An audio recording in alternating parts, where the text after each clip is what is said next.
Pinasasabay niya na. Yan. Pauwi na kami. Natapos din ang pagbabayad ng amilyar for tax. Ayun, nagpunta pa ako sa isang department. Tinanong ko yung tax para naman sa bahay kasi hindi pa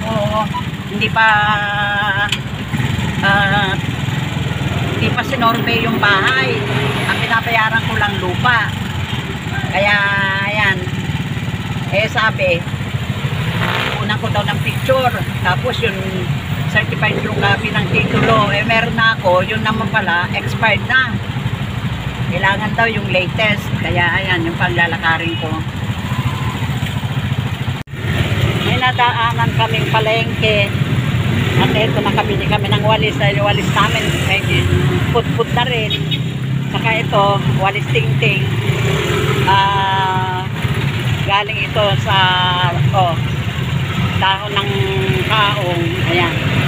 Dalawa. Kasi si Albert lagi nagsasabi na ibili raw siya. Kaya ayan. So, maganda itong walis. 360 lahat to. 140 yung walis.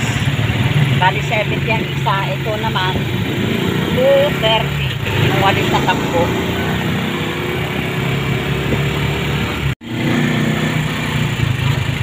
Ang ganda naman ng kanilang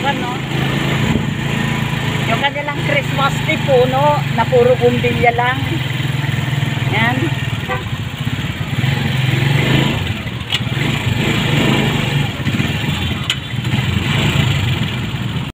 Andito na kami sa bahay at nakadaan na rin kami sa palengke at ang ulam namin ay nilaga. Yan. Itong pechay Bagyo medyo mura-mura na.